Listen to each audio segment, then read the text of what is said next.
तो आपकी जो प्राइवेट लाइफ है वो असर करती है। तो मैं बहुत ही नसीब वाला हूँ कि मेरा परिवार और मेरे जितने मित्र हैं वो सब लोग जो है इसमें साथ देते हैं और मजबूती के साथ खड़े रहते हैं। कितना वक्त दे पाते हैं, कितना मिल पाते हैं आप अपने बच्चों से, कितना टाइम दे पाते हैं? मुश्किल होता है या सीख गए आप सब? नहीं, अब एडजस्ट हो जाते हैं, मतलब टाइम निकाल लेते हैं। और हम लोग नए सोच के नए युवा हैं, तो हमको लगता है कि परिवार को भी थोड़ा समय जो है देना चाहिए। अब मेरे 2 बच्चे हैं, एक बच्ची जो है 2 साल कुछ महीने की हुई है और एक अभी बस 1.5 महीने का ही है। तो यही एक पेरेंट्स के लिए सबसे अच्छा टाइम होता है अपने बच्चों को बड़े होते हुए देखने का। और एक बार ये समय जब निकल जाए आपके हाथ से तो फिर ये दोबारा आने वाले हैं, फिर तो बच्चे बड़े हो जाएंगे, अपने मन के मालिक होंगे। तो ये जो दौर है, मेरी कोशिश रहती है कि हम ज़्यादा समय जो है परिवार के लिए निकाल पाए, लेकिन लोग समझदार हैं, एडजस्ट हो जाते हैं। तेजस्वी जी, पिछली बार जब मैं चुनाव कवर कर रहा था तो देख रहा था हेलीकॉप्टर से आप 20-20, 21-21 रैलियां कर रहे हैं, नॉन स्टॉप कवरेजेस चल रही हैं, नॉन स्टॉप चीजें असेस कर रहे हैं। इस बार कितनी तैयारी है, कितना संसाधन जुटा पा रहे हैं, कैसी तैयारी है? हम लोगों की कोशिश रहती है कि कोई जगह छूटे ना। और अभी भी आप देखें, लगातार 4-5 महीनों से हमने कई हज़ार किलोमीटर जो है सड़क से हमने घूमने का काम किया। लगभग 12 से 14 घंटे हम सड़क पर रहते हैं, कभी किसी ज़िले लगातार जो है पीड़ित परिवारों से मिलना, कहीं कोई हादसा हो जाए या अपने वर्करों से उस जिला में जाकर के मिलना, मीटिंग करना, कार्यक्रम करना, ये लगातार जो है चल रहा है। और पिछले दौर आपको पता है जब चुनाव हुआ था तो कोविड का समय था, तो आपके पास बहुत ही लिमिटेड समय था और मैक्सिमम जगह आपको कवर करना था। हम लोगों ने तो सबसे ज़्यादा रैलियाँ की। हम तो धन्यवाद देना चाहते हैं अपने कैप्टन जो पायलट थे कि एक दिन में आप 30-30 टेक ऑफ और लैंडिंग कर रहे हैं, ये एक बड़ी बात होती है। तो अगर कैप्टन का साथ मिले तो बेहतर रहता है, पहुँच सकते हैं चुनाव कैंपेन में। बाकी अगर हम लोग सारा दिन अगर जनता के बीच रहते हैं, जैसे घूम रहे हैं, तो लोगों का प्यार साथ मिलता है। कभी चुनाव कैंपेन में अगर नहीं मौका मिल पाया उस जगह जाने का, लेकिन आप पहले वहाँ हो लिए हैं, मिल लिए हैं, वहाँ की जन समस्याओं को जान रहे हैं, एड्रेस कर रहे हैं, तो लोगों का सपोर्ट मिलता है। बिहार में आपके समर्थकों ने कई जगह पोस्टर लगाए, परिवर्तन की छवि तेजस्वी। तो क्या इस पर महागठबंधन में भी एक आम सहमति बन गई है कि जो चेहरा है वो तेजस्वी होंगे? देखिए, इस बात को लेकर के हमारे यहाँ कहीं कोई कंफ्यूजन नहीं है, सब कुछ तय है। अब हमारी खुद की स्ट्रैटेजी है कि हम सब चीज़ तैयार करके, हमारा क्या एजेंडा रहेगा, हमारा क्या विजन है, रोड मैप है बिहार के लिए, कौन कितने सीटों पे लड़ेगा, सब चीज़ एक साथ जो है हम लोग पेश करना चाहते हैं। तो ऐसा नहीं है कि भाई हम छुपाएंगे किसी बात को लेकर के। दूसरे जो गठबंधन है, एनडीए, नेशनल दमाद अलायंस लोग का, वहाँ तो बहुत कन्फ्यूजन है। सबके मन में लड्डू है लेकिन सामने नहीं लाते। हम तो खुल के बोलते भाई हमको एक मौका मिलना चाहिए, और हमको केवल सरकार बनाने का ही नहीं बल्कि बिहार को बनाना है, इसलिए हमको मौका चाहिए। और पीड़ा होती है, दर्द होता है एक बिहारी होने के नाते कि बिहार गरीबी में सबसे पीछे है, पलायन सबसे ज्यादा बिहार में होता है, बेरोजगारी में आप देखिएगा, बेरोजगारी सबसे ज्यादा बिहार में, गरीबी सबसे ज्यादा बिहार में, पलायन सबसे ज्यादा बिहार में, शिक्षा चिकित्सा में सबसे पीछे हम हैं, अंतिम मैदान पे है अन्य राज्यों के मुकाबले। या कोई कारखाना नहीं है, इंडस्ट्री नहीं है, आईटी सेक्टर्स नहीं है, पीड़ा होती है। तो एक इस चीज को उभारने के लिए हमको लगता है कि 20 साल नीतीश जी के रहते हुए बिहार सरकार में, एनडीए की सरकार, और 11 साल नरेंद्र मोदी जी प्रधानमंत्री रहे, बदलाव क्या है बिहार में? आज भी आप देखें बिहार नीति आयोग की रिपोर्ट में सब राज्यों से पीछे है। अच्छा, लेकिन तेजस्वी जी, जब उनसे बात करूं तो वो लोग इन सारी चीजों के लिए दोष देते हैं आपकी जो पुरानी सरकार रही है, लालू जी की सरकार जो रही है। उनका कहना है कि 90 के दशक से चीजें जो खराब हुई उनको पटरी पर लाते लाते बहुत टाइम लगेगा, वो पूरा डिटेल कर दिया उन्होंने। दोष कौन देता है? जो कामचोर होता है, जो काम नहीं करता है। हाँ, 20 साल सबसे ज्यादा मुख्यमंत्री कौन रहा है बिहार का? नीतीश कुमार जी सबसे ज्यादा। नरेंद्र मोदी जी 11 साल रहे हैं, यानी एनडीए की इस राज्य में भी सरकार है, केंद्र में भी सरकार है, फिर भी बिहार पीछे क्यों? मैं तो ये सिंपल सा सवाल है। यही मोदी जी कहते थे यहाँ चीनी मिल जो है चंपारण का चालू करा के उस चीनी का चाय जो है वो पियेंगे। वी आर वेटिंग कि कब पियेंगे। अगर प्रधानमंत्री जी अगले बार आए तो हम तो कहना चाहते हैं, आप 11 साल प्रधानमंत्री रह के एक चीनी मिल नहीं चालू कर पाए, तेजस्वी 17 महीने रह के सीतामढ़ी का रीगा चीनी मिल चालू कराए, आइए उसका चाय पिलाते हैं हम आपको।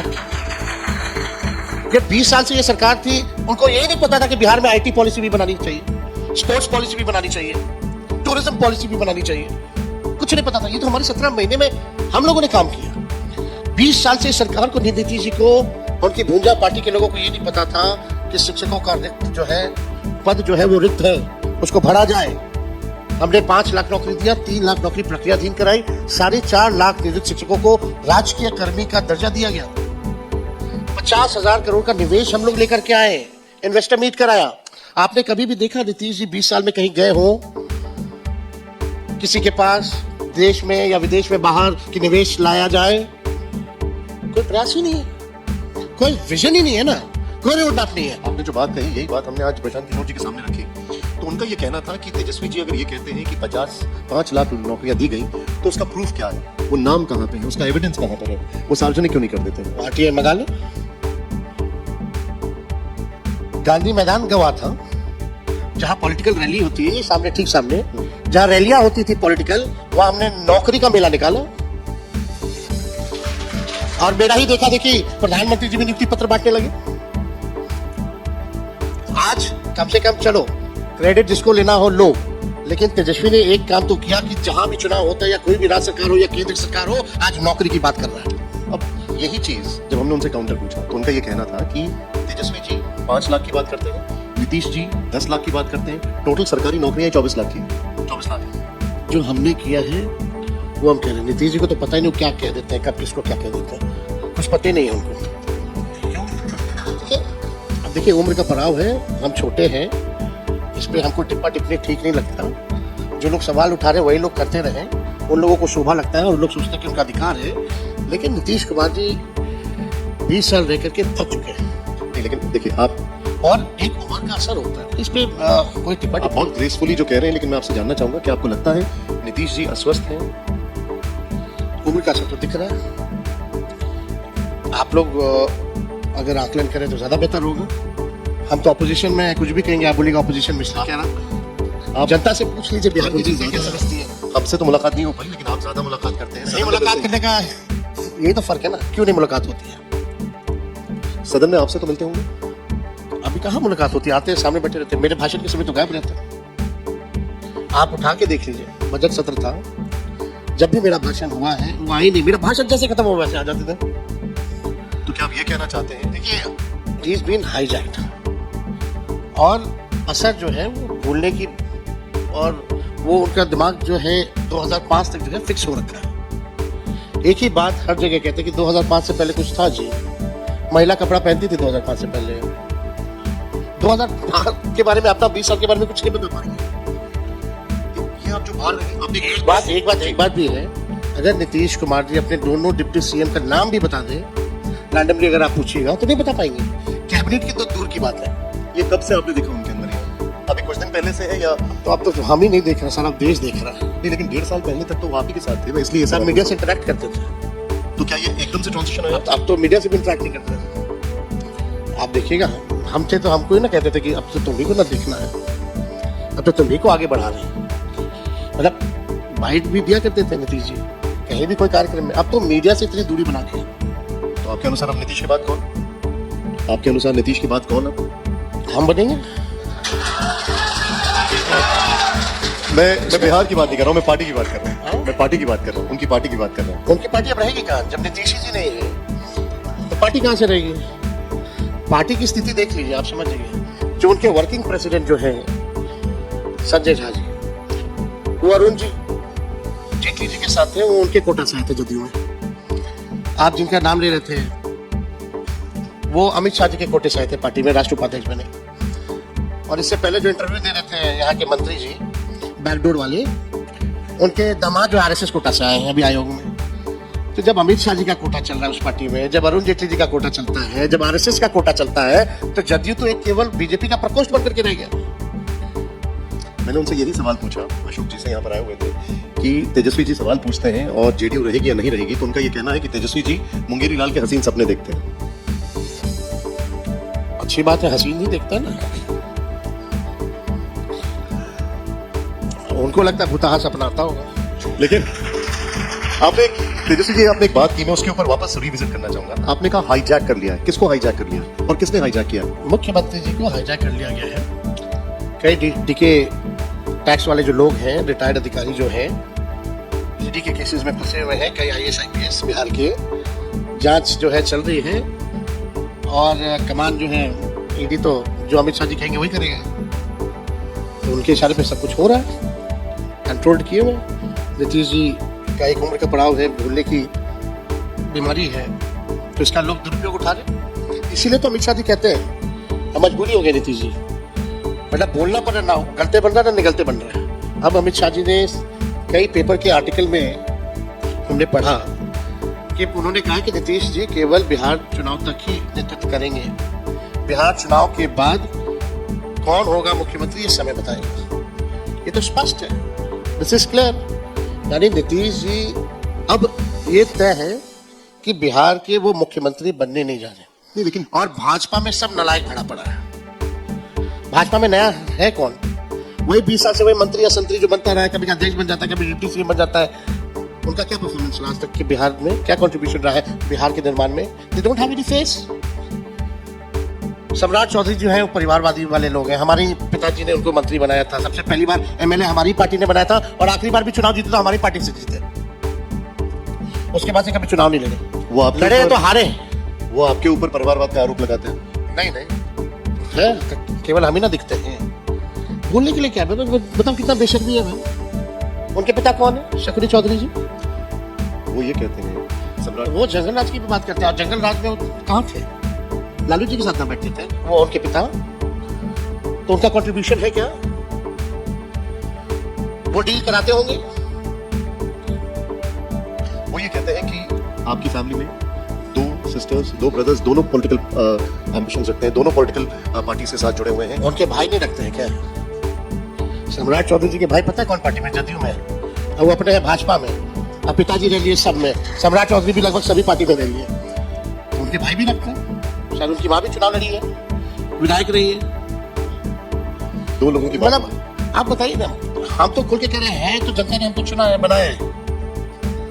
अगर हमको मौका मिला तो हमने डिलीवर किया है। आज both the deputy chief minister of Bihar कि एक काम कोई बता दो जो उन दोनों ने किया हो, हम गिना देंगे आपको अपना 20 काम। और लोगों ने देखा है। वो कह रहे हैं कि बहुत काम किए हैं, क्या क्या किया स्कूल बना दिए हैं, लोग कोटा नहीं जाते पढ़ने के लिए, कहाँ स्कूल बना दिए, पलायन रोक दिया उन्होंने। कहाँ पलायन रोक दिया? कौन सा, मतलब बोलने का मुंह है तो कुछ भी बोल देंगे। इन लोगों का मन करे तो ये तो बिहार को मार्च पे लेके चले गए, कुछ भी बोल सकते हैं। सबसे ज्यादा ड्रॉप आउट पूरे देश में अगर कहीं है स्कूलों में तो वो बिहार है। आप नीति आयोग का रिपोर्ट देख लीजिए, कहां बच्चे पढ़ने जाते हैं। कौन सा स्कूल बनाया उन्होंने? टीचर ही नहीं थे। वो तो तेजस्वी आया तो 5 लाख लोगों को, टीचरों को नौकरी मिला, तब जाकर के अभी पढ़ाना शुरू हुआ। खाली पड़ा हुआ था, रिक्त पदे थी। आप एक बात सोचिए, चाहे चिंता का विषय है, नीतीश जी जब से NDA की सरकार यहां बनी है, कोई भी सरकारी कॉलेज हो, विश्वविद्यालय हो, आप देख लीजिएगा, आप यहां से कोई IAS IPS नहीं बनता है। ऑन रिकॉर्ड है, चेक करा लीजिए। क्वालिटी ऑफ एजुकेशन जो मिलता था पहले लालू जी के समय, अब नहीं मिलता है। किसी से भी पूछ लीजिए। बहुत बुरी स्थिति है यहाँ शिक्षा को लेकर के। हमने 2 लोगों की बात कर ली थी और जिसमें पेपर लीक के बारे में उन्होंने तो कहा ही नहीं होगा। हमने कई बयान में देखा, वो कहते हैं कि पेपर लीक होता ही नहीं, हुआ ही नहीं आज तक बिहार में। उन्होंने यहाँ पे भी यही कहा कि कोई पेपर लीक नहीं होता है। आप पूछ लो अपने बिहार के लोगों से, पेपर लीक तो रद्द क्यों होता है? तो रद्द क्यों होता है? लोग समय पे परीक्षा क्यों नहीं रहा? अगर आज का विज्ञापन है, आज इस साल का विज्ञापन 25 में निकालेंगे तो परीक्षा होगी 30 या 32 में। ये हालत है। 3 साल में ग्रेजुएशन नहीं होता है, 5 साल भी अगर हो जाए तो बहुत बड़ी बात है बिहार में। जो समस्या है, हमने 2 लोगों की बात कर ली, एक और दावेदार है और वो कह रहे हैं कि बिहार उनको बुला रहा है। आपने नाम गेस कर लिया होगा, मैं बात कर रहा हूँ चिराग की। देखो ये लोग सब पकड़े हुए हैं। बिहार भगाया कब था? लोग बोले भगाया कब था? यहीं से सांसद है भाई, बिहार से ही। कहां से सांसद है? हाजीपुर वैशाली से। उससे पहले कहां के सांसद थे? जमुई के। उनके दामाद कहां के सांसद है? जमुई के। उनके पिता कहां से सांसद थे? यहीं से, हाजीपुर वैशाली से। तो भगाया कहां है?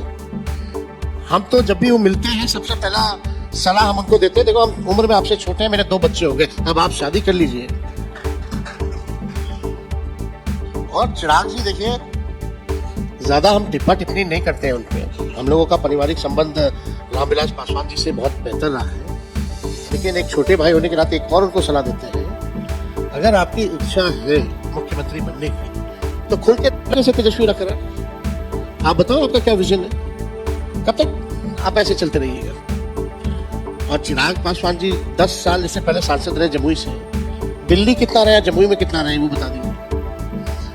10 साल सांसद रहने के बाद भी लोजपा का पार्टी का कार्यालय जमुई में नहीं खुला, और अब कह रहे कि बिहार बुला रहा। केंद्र मंत्री हैं बिहार, क्या फूड प्रोसेसिंग के है ना, बिहार में मक्का है, केला है, लीची है, आम है, फॉक्सटेट है, मखाना। कौन सा फूड प्रोसेसिंग यूनिट इन्होंने खोला, एक काम बता दो बिहार के। डायलॉग बोलना बहुत अच्छा है, लोगों को सुनने में बहुत अच्छा लगता है, और उनकी डिलीवरी भी कमाल की है, और वॉइस कंट्रोल भी बहुत अच्छा करते हैं। तेजस्वी जी तो वो तो एक्टर है। तेजस्वी जी, जब बजट पेश हुआ तो ये आरोप लगा कि बीजेपी ने सारा बजट बिहार फोकस रखा, और अब आप लोग कहते हैं कि बिहार के लिए कुछ करते नहीं हैं। बिहार में जो भी रीपैकेजिंग की गई, जो पुराने योजना थे उसको भी जोड़ करके अनाउंस किया गया। केवल जो दिखाया जाता है वो होता नहीं वास्तविकता में। जो भी बिहार में इन लोगों ने अनाउंस केवल अब तक घोषणा ही की है, और इनका इतिहास रहा है केवल ये घोषणा ही करते हैं, जमीन पे कुछ नहीं करते। अगर उस घोषणा में बिहार के लिए घोषणा है और आप हमको दिखा दीजिए वो सारा घोषणा, हम बता देंगे कौन कौन सा सरकार का कब कब का ये घोषणा है, अब तक जो है नहीं पूरा हुआ है, पुरानी बात है, कहीं कुछ नहीं। बिहार में क्या प्रधानमंत्री जी तो जब जिस राज्य का चुनाव होता है उसी राज्य को नंबर 1 बनाने का बात करते हैं, तो नंबर 2 और नंबर 3 राज्य कौन रहे? हम तो इतना ही चाहते हैं कि बिहार को आपने सहयोग नहीं दिया। सरकारी योजना सरकारी स्कीमें जो है, as an example Deendayal Upadhyaya विद्युतीकरण योजना, इससे पहले राजीव गांधी विद्युतीकरण योजना थी यूपीए की सरकार में। स्टेट का शेयर पहले 30% होता था, आज जो है 50% है। यानी जो पिछड़ा राज्य है ऐसे राज्यों पे तो आपने बोझ और डाल दिया। इसीलिए तो हम लोग भाई डिमांड करते हैं कि बिहार को स्पेशल आप रिलीफ दीजिए, कम से कम सरकारी केंद्र की योजनाओं में बिहार का आप 20% या 30% लीजिए, बाकी 70% आप योगदान दीजिए।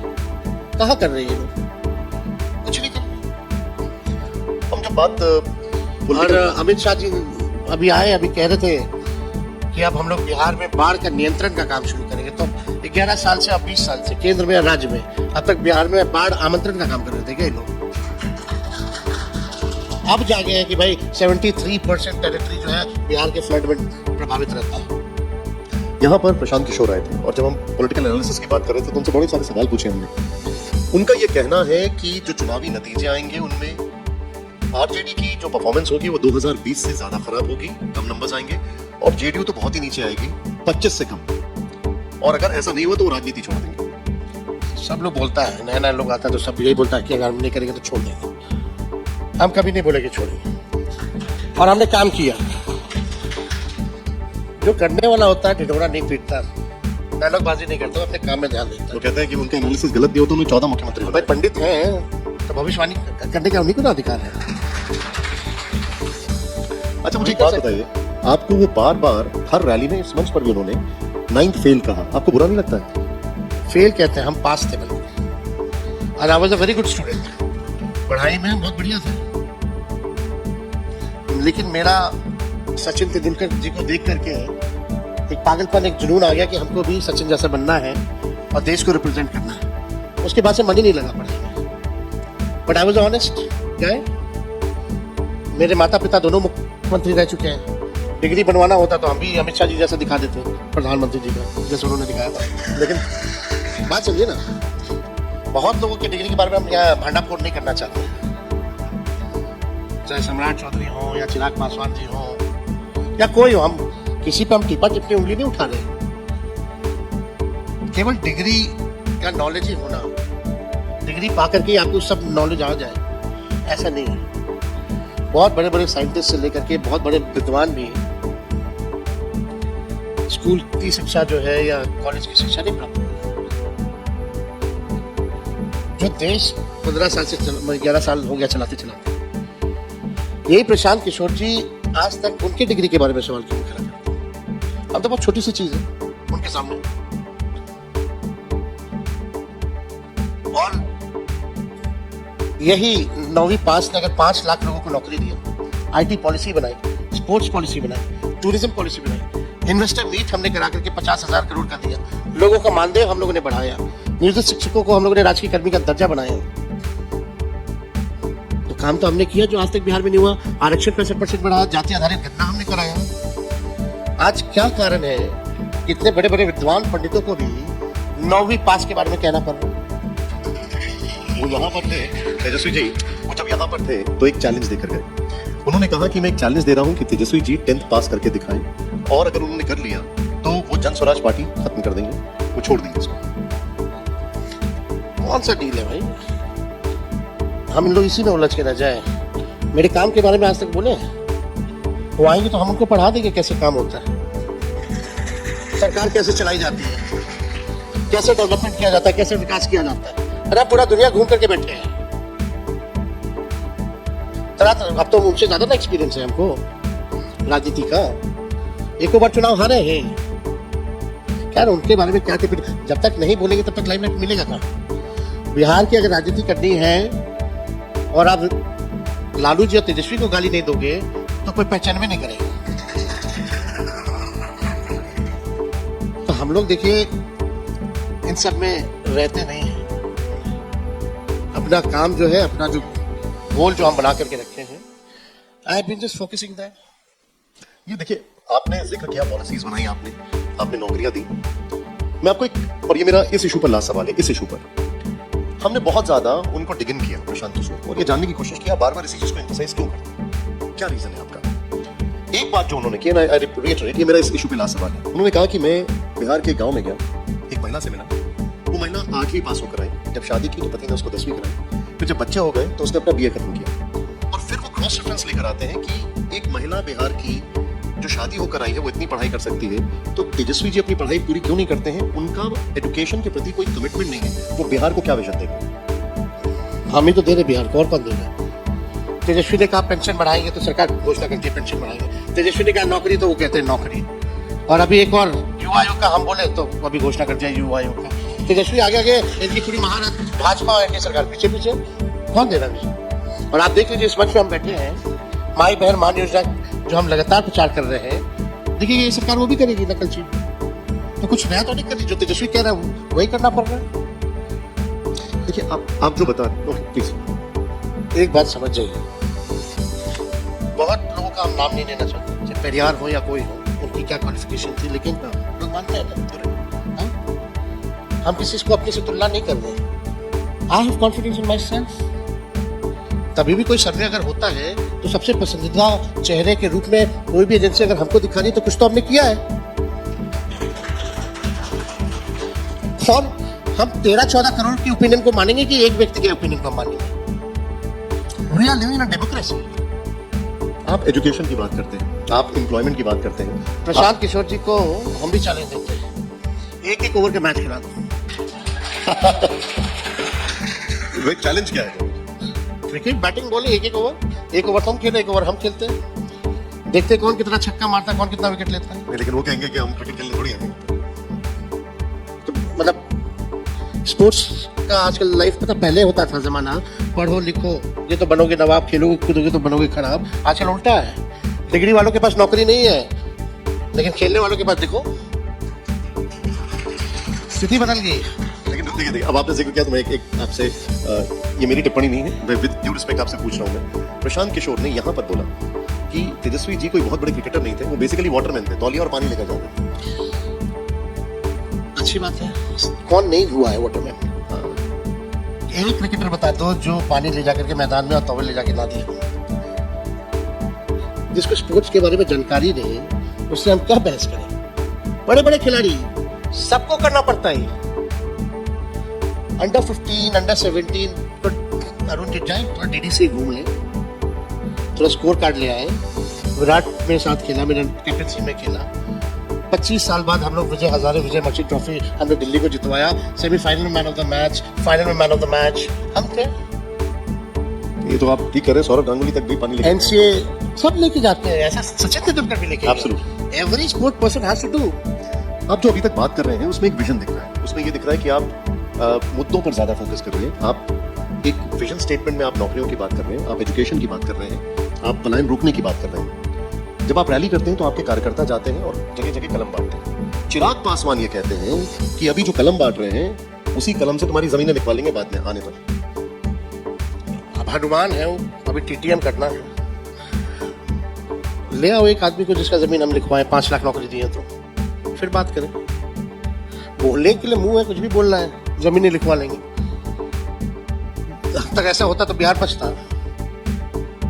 किसके पास सबसे ज्यादा बिहार में जमीन है? किन लोगों के पास सबसे ज्यादा जमीन है? सरकार में वो लोग हैं, जरा बता दें। कर क्या रही है तुम्हारी सरकार 20 साल से? फिर 11 साल में केंद्र की क्या कर रहे हैं? फिर कुछ नहीं। हम तो चैलेंज उनको भी देते, थोड़ा बता दें हम किसका जमीन लिखवाएं, हमको भी पता चल जाए कि हम लिखवाएं कि नहीं लिखवाएं। मतलब आप देखिए, कलम भी बांटो तो भी गाली खाओ, नौकरी भी दो तो भी गाली खाओ। तो अच्छी बात है ना। इन लोगों के पास गाली देने के अलावा, इल्जाम लगाने के अलावा और कोई उपलब्धि नहीं है अपनी खुद की। क्या उपलब्धि है सरकार की? जंगल राज आ जाएगा, यही गोली चली आपके पीछे में। खिमका जी कहते हुए, उनके बेटे कहते हुई थी 6-7 साल पहले, इनकी हो गई। लगातार मेरे घर के बाहर गोलियां चली, 4 राउंड, अभी तक वो नहीं पकड़ा गया कोई। कहाँ कहानी चली, डेली गोलियां चलती है, डेली रेप हो रहा है, डेली अपहरण हो रहा है, दुकानों में जाकर के गोलियां मार दी जा रही है। एनसीआरबी के आंकड़े कह रहे हैं कि लगातार क्राइम में वृद्धि हो रही है, लेकिन मजाल है कि कोई एनडीए के शासन को जंगल राज कह रहे हैं। अब एक विषय है जो बहुत ज्यादा हॉट टॉपिक है, लेकिन उसमें अब प्रोग्रेस हुई है। मैं बात कर रहा हूं चुनाव आयोग की वो प्रक्रिया जिसका हम SIR करके उन्होंने जिसका नाम दिया है। मामला सुप्रीम कोर्ट गया, सुप्रीम कोर्ट ने अपने कुछ ऑब्जर्वेशंस दिए हैं, अगली हियरिंग भी होने वाली है। क्या आप अब संतुष्ट हैं, सैटिस्फाइड हैं, या अभी भी आपको इससे शिकायतें हैं? अब सवाल ये है कि आज के डेट में जो भी कॉन्स्टिट्यूशनल इंस्टीट्यूशंस हैं, कॉन्स्टिट्यूशनल इंस्टीट्यूशन जितने हैं, संवैधानिक संस्थाएं जितनी है, आर बीइंग हाईजैक्ड। जो बीजेपी कहेगी वो उनको करना पड़ता है, क्योंकि अधिकारी ऐसे उन लोगों ने चुने। अब बात सवाल आया, कितने महीने चुनाव को रह गए? नवंबर में संपन्न हो जाना है, खत्म हो जाना है, यानी नोटिफिकेशन होने में 2 महीने 3 महीने, जो आप कह लो। SIR की जो प्रक्रिया है, जो आखिरी बार जो हुई 2003 में, इट टुक अराउंड 1 से 2 साल, 1 से 2 साल लगे। 2 में शुरू हुई और शायद 3 में खत्म। 1 से 2 साल लगे होंगे, फिर भी 1 साल लगा। अब बिहार है, अगर आपको SIR कराने, हम किसी कॉन्स्टिट्यूशन इंस्टीट्यूशन के, हम नहीं बोल रहे कि ये करो ये मत करो, अगर करना ही था तो आपका आंख लोकसभा चुनाव के बाद क्यों नहीं खुला? तब से ये प्रक्रिया चालू की जा सकती थी। हम लोगों का 3 चीज को लेकर के सवाल था, जो हम प्रेस कॉन्फ्रेंस किए। हमने डॉक्यूमेंट्स पे सवाल उठाए, जो 11 डॉक्यूमेंट जो मांगे गए हैं वो गरीबों के पास नहीं है, उनका क्या होगा। हमने टाइमिंग पे सवाल उठाए, मानसून का वेदर, बाढ़ प्रभावित इलाका है बिहार। तीसरा जो हमने उठाया, वो जो पलायन करके जो बिहारी 3-4 करोड़ जो बाहर है, जो काम कर रहे हैं, वो कैसे वापस आकर के अपना सर्टिफिकेट्स बनवाएंगे, डॉक्यूमेंट्स बनवाएंगे और जमा करेंगे। तीसरा, आप देखिएगा मानसून में भी आज से सावन चालू है, भर बिहार में कंवड़िया लेकर के लोग जाते हैं देवघर। प्रक्रिया है, पैदल जाते हैं लोग, लंबा होता है सफर, वो लोग क्या करेंगे इस बीच में? और सवाल ये है कि चुनाव आयोग की ड्यूटी ये नहीं है कि भाई कौन नागरिक है इस देश का, कौन नहीं है, नागरिकता।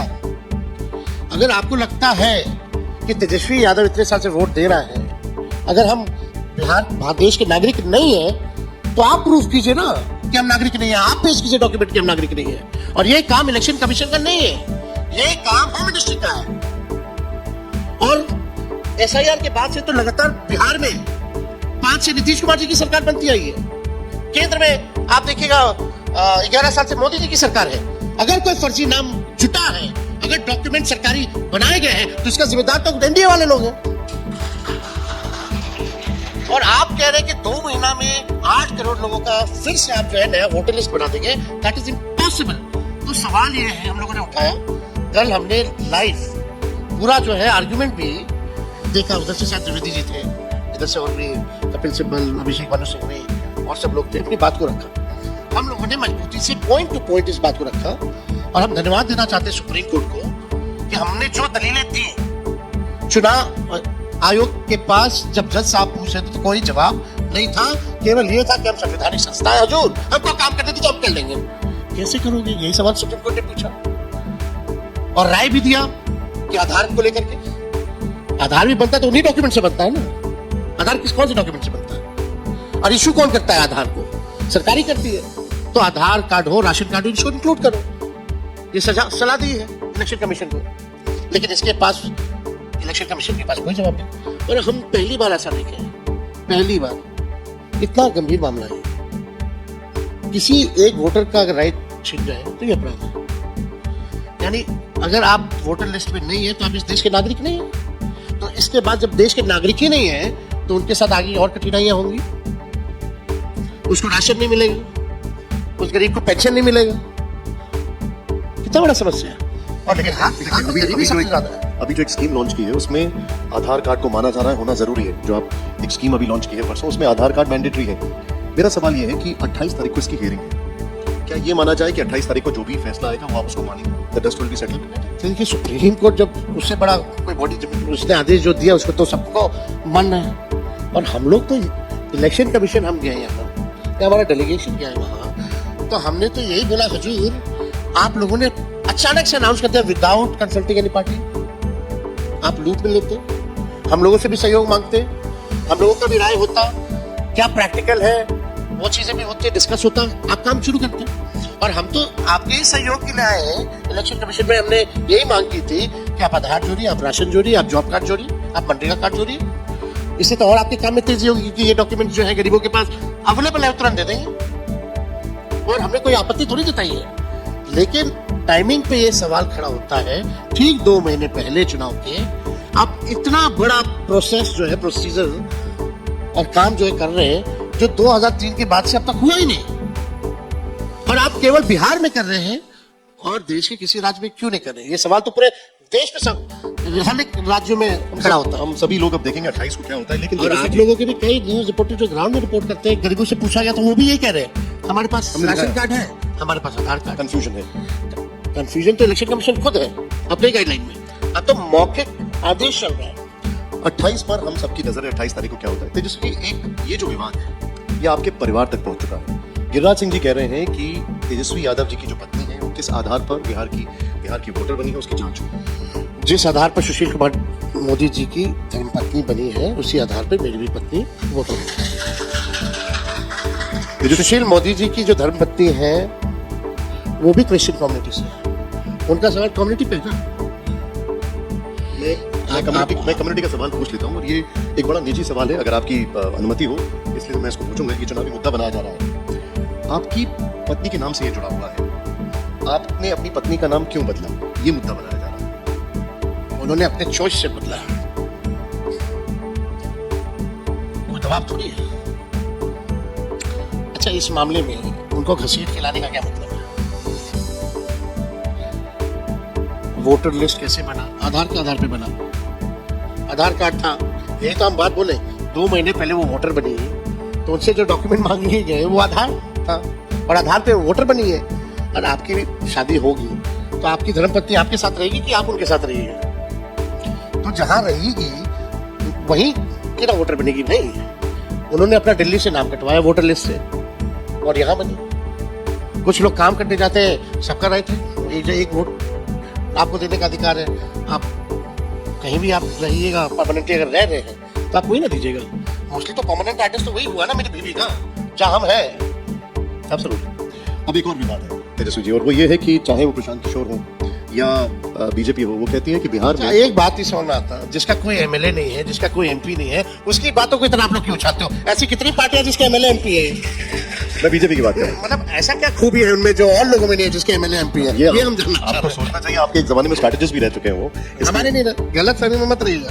वो नीतीश जी के साथ रहे, हमारे साथ काम नहीं किया। आपको साथ लाए, साथ तो लेकर आए आपको। कहाँ आप लोग रहते हैं? साथ लेकर आए, कहीं साथ में नहीं। लोकसभा का चुनाव हारे थे, उनको लगा कि साथ में उसने नीतीश जी को पकड़ लिया, पवन जी को पकड़ते। चलिए, उनको लगा कि अब लालू जी नीतीश जी एक हो गए, बिहार जीतना तय है। तो इतना तो होशियार आदमी है कि जो आपके पवन वर्मा कौन है दिल्ली वाले जो जदयू के सांसद रहे, उनको पकड़ के घुसे जदयू में। हमारे यहाँ कोई काम नहीं किया उन्होंने, और जहाँ काम किया उनकी कम सीटें आई, जहाँ काम नहीं किया हमारी ज्यादा सीटें आई। तो जैसे कि एक बात बताइए, तो उनका काम क्या है भाई? मार्केटिंग करना, वोटिंग लगाना। अगर इतना ही भारी आदमी है तो प्रधानमंत्री राज होता है।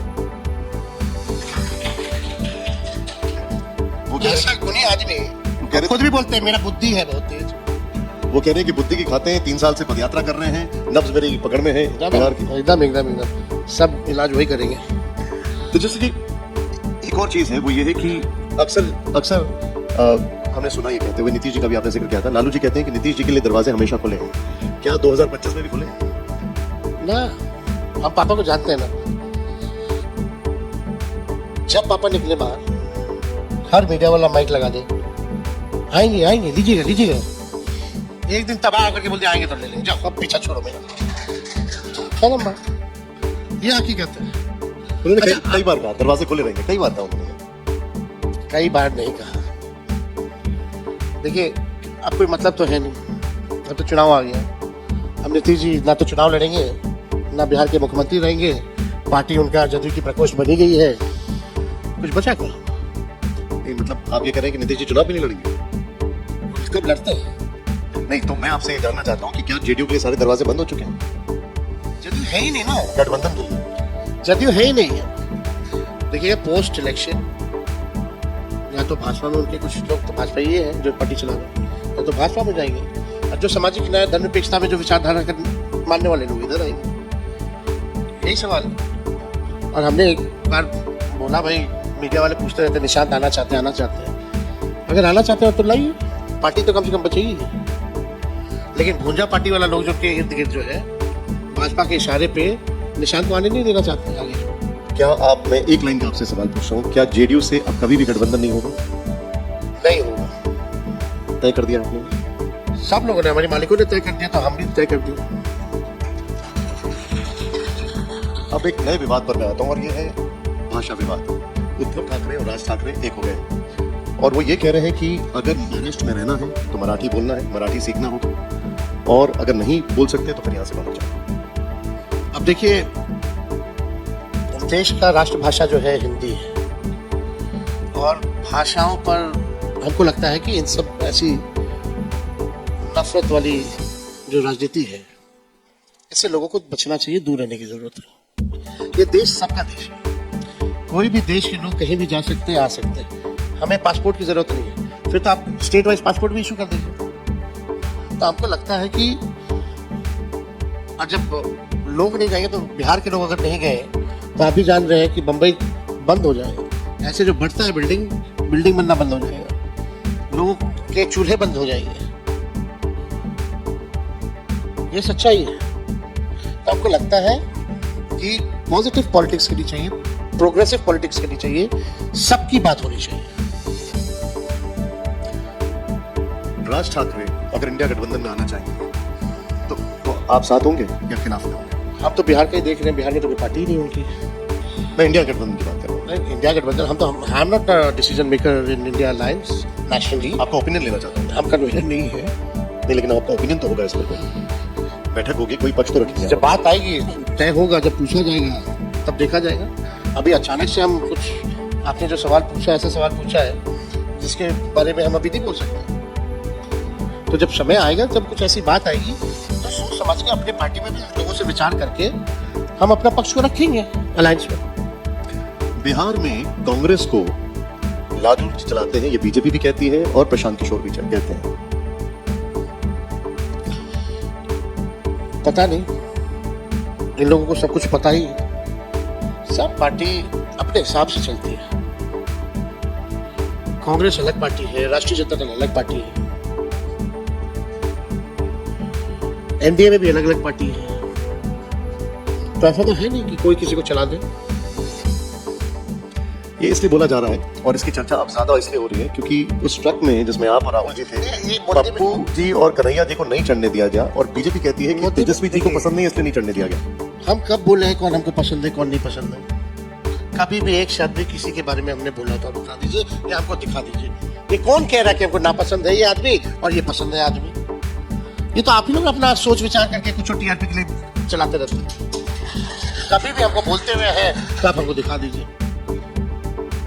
और राहुल जी की अपना सिक्योरिटी का अपना प्रोटोकॉल है और सबको प्रोटोकॉल का पालन करना पड़ता है। अब प्रधानमंत्री जी आते हैं, बिहार के खजाने के पैसे से अपना चुनावी प्रचार करने आते हैं, रैली करने आते हैं, 100 करोड़ रुपया खर्च करते हैं, तो पीछे से एंट्री मारते हैं गाड़ी में। एक को खड़ा कर देंगे नीतीश जी को, एक तरफ कर देंगे सम्राट चौधरी जी को, और छोटका वाला पीछे खड़ा रहता है डिप्टी सीएम से। क्या वो गर्दन ऊपर किए हुए कि हम भी दिख जाए, और सम्राट चौधरी है लंबा, वो दिख भी नहीं करता। मंच पे बैठा रह जाता है मांझी जी, उपेंद्र कुशवाहा जी, चिराग पासवान जी। इन लोगों का मन नहीं लपलपाता होगा कि हम भी गाड़ी में चढ़े। प्रोटोकॉल है ना, प्रधानमंत्री जी की भी प्रोटोकॉल है।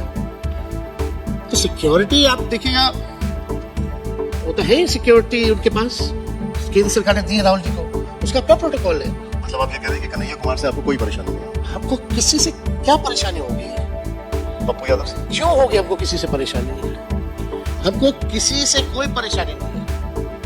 अच्छा, मेरा काम है गठबंधन को मजबूत करना और इस बार भाजपा की सत्ता को बेदखल करना, मात्र ये काम है। और जो बेहतर होगा इसके लिए वो हम करेंगे। राहुल गांधी से आप कितना रिलेट करते हैं? हम लोग नवयुवक लोग हैं। He has vision. Even I have vision. हमें रास्ता पता है कि कैसे हमको आगे बढ़ना है, उनको भी पता है। राहुल जी भी किसी से नहीं डरते, हम भी किसी से नहीं डरते। और हम लोगों का पुराना पार्टी का सबसे पुराना अलायंस है जो आज तक टूटा नहीं। कई बार भी अभी भी लोग पड़े हुए हैं, इतना पुराना अलायंस है हम लोगों का, आज तक नहीं टूटा। फिर भी लोग कोशिश करते रहते कुछ ना कुछ, कांग्रेस आरजेडी, ये ड्राइविंग सीट पे बैठेंगे, वो ड्राइविंग सीट पे बैठेंगे। बिहार की जनता ड्राइविंग सीट पे बैठी हुई है। मैंने ये सवाल क्यों पूछा, उसके पीछे की एक वजह है। नहीं, वो बात नहीं। कांग्रेस और आरजेडी में कॉन्फ्लिक्ट की बात बहुत लोग करते हैं, लेकिन वो लोग इतिहास देखते ही नहीं, कभी नहीं टूटती है। नहीं, मैंने आप दोनों को, मैं पार्टी की तो बात ही नहीं कर रहा हूँ, मैं आपकी और राहुल जी की बात कर रहा हूँ। ये अच्छी संबंध है हम लोगों के। और मैंने ये सवाल क्यों पूछा, उसकी वजह है, जब भी चुनाव आते हैं तो आप दोनों के ऊपर एक जैसे आरोप लगते हैं। परिवारवाद का आरोप लगता है, निजी जिंदगी पर सवाल उठते हैं। बीजेपी कहती है कि वो जो है वो बाल बुद्धि है, आपके लिए कहते हैं कि वो पॉलिटिकली इमेच्योर बातें करते हैं। एक बात बता दो जो हम पॉलिटिकली इमेच्योर बात की हो। वो कहती, बीजेपी कहती है बचकानी राजनीति करते हैं। बचकानी राजनीति तो बीजेपी के लोग करते हैं। अभी शहीद जो हुए थे, पार्थिव शरीर उनका आया, हम साथ एयरपोर्ट गए थे उनके मान सम्मान में। यहाँ के डिप्टी सीएम बोलते हैं, अरे तेजस्वी अकेले चला गया, हमको तो बताया ही नहीं, और ढिंढोरा पीट के जाते। वो आप डिप्टी सीएम हो, इस तरह की बातें। हम जाना शुरू किए तब वो लोग जाना शुरू किए। जिस अभी मुजफ्फरपुर में जो रेप पीड़िता बच्ची जो 11 साल की रेप हुआ था, पीएमसीएच 4 घंटे तक उसको बेड नहीं मिली, उसकी मौत हो गई। अब उप मुख्यमंत्री जी वहां पहुंचते हैं, उनके घर संवेदना प्रकट करने, और वहां जाकर उन्हीं के परिवार के पिता से बोलते हैं माँ कसम खाओ कि बेड मिला था कि नहीं मिला था। क्या है 11 साल की बच्ची जिसका रेप हुआ हो, 4 घंटे बेड न मिला हो, इसमें क्या राजनीति करेगा? और आप उसे कसम खिलाने की बात कर रहे हो। ये बचकानी बातें तो नहीं, शर्मनाक बातें हैं ये लोग करते हैं, भाजपा के लोग। मैं अब इस इंटरव्यू के, तो ये सब न्यूज नहीं बन सकता है। मैं इस इंटरव्यू के आखिरी पड़ाव पर आ रहा हूँ और आपसे लिबर्टी ले रहा हूँ निजी सवाल पूछने की। जब ये पूरा घटनाक्रम हुआ आपके भाई तेज प्रताप जी को लेकर, तो क्या उसके बाद पार्टी की छवि को, आपकी इमेज को कोई डेंट लगा, कोई नुकसान हुआ? नहीं, कोई डेंट नहीं, कोई कुछ नहीं। सबका अपना निजी लाइफ है, सबको पता है किसका किसमें बेहतरी है, किसमें नुकसान है। और हमारे पिता राष्ट्रीय अध्यक्ष, पार्टी के राष्ट्रीय अध्यक्ष भी हैं, परिवार के भी हेड है, उनको पता है कि पार्टी का किसमें भला है और परिवार का किसमें भला है। तो जो निर्णय लिया है, सबको विश्वास से सब लोग खड़े हैं। और ये कोई मुद्दा राजनीतिक लोग बनाने से कोई फिर तो छालेदार हो जाएगा। कोई उस नेता के परिवार के बारे में बात करेगा, कोई उस नेता के परिवार के बारे में बात करेगा। परिवार को छोड़ देना चाहिए, निजी लाइफ को छोड़ देना चाहिए। वो उनकी जिंदगी है, वो जाने कि उनका क्या बेहतर होगा, क्या फायदा होगा, क्या नुकसान होगा। लेकिन कई चीजें आती है तो उसको टॉलरेट नहीं किया जाता है। मुझे अच्छा लगा ये देखकर कि पॉलिटिक्स में भी इस तरह की पॉलिटिक्स के लिए कुछ टॉर्च बेयरर्स हैं। अच्छा लगा आपने जो बात बोली अभी कि निजी लाइन पर नहीं जाना चाहिए, लेकिन एक इसके लिहाज से एक सवाल है, वो ये है कि जो कुछ भी हुआ उसके बाद क्या आपको लगता है कि एक लोग कहते हैं कि सब एक हो जाएंगे, जो हुआ वो सिर्फ दिखावा था? इसका कोई जवाब है ना, कुछ भी बोले, जिसको नहीं मानना वो नहीं मानेगा और जिसको मानना है वो मानेगा, तो क्या मतलब है स्टेप बोल के भी।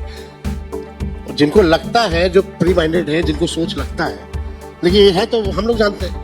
और जब हम लोग जानते हैं तो ये हमारी घर की बात है ना, हम तो किसी का घर के बारे में नहीं पूछने जा रहे कि भाई क्या चल रहा है नहीं चल रहा। सही। लेकिन हम इस पे बोलेंगे भी तो वो तो फिर भी बोलेंगे कि झूठ बोल रहा है।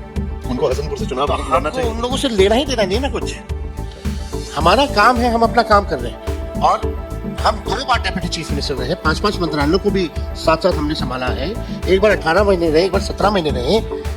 कभी एक गलती अगर कोई निकाल दे किसी भी डिपार्टमेंट में तो बात तो करो। हम जब से राजनीति में, तब मेरे से सवाल पूछोगे ना, मेरे से आप जो हमने परफॉर्मेंस की, कौन सा घोटाला किया 17 महीने या 18 महीने, कौन सा ऐसा गलत काम किया, सारा फाइल का नोटिंग है, निकाल दीजिए। तो उस पर लोग नहीं बात करेंगे, लेकिन जमीन लिखवा लिया तो ये लिखवा लिया, टेंडर करवा दिया, लोग बोलते हैं ना। अब मैं आपसे आखिरी 2 सवाल पूछ रहा हूँ। पहला तो ये है कि ओवैसी जी के साथ कोई गठबंधन होगा? देखिए, इंडिया अलायंस में कितनी पार्टियां हैं, अभी भी 2-3 कौन नहीं आना चाहता बिहार में चुनाव लड़ना, और सब हमारे दल, हमारे गठबंधन में आना चाहते, चाहे जेएमएम हो, एनसीपी हो, तो आपका रामविलास पारस जी की पार्टी हो, 2-4 और दल हैं, हम ऑलरेडी 7 ऑलरेडी हैं। तो हमको भी तो देखना पड़ेगा ना प्रैक्टिकली हम कितना, आरजेडी भी कितने पे लड़ेगी, कौन कितना पे लड़ेगा। हम तो भाई एक ही 2 राज्य में लड़ते हैं ना चुनाव, हम तो हैदराबाद नहीं जाते चुनाव लड़ने, हम तो बिहार और झारखंड में लड़ते हैं चुनाव। वो कहते हैं कि उनकी पूरी पार्टी पे डाका डाल दिया, पूरी पार्टी तोड़ दिया और गठबंधन भी नहीं कर रहे हैं। उनको इतिहास नहीं पता है।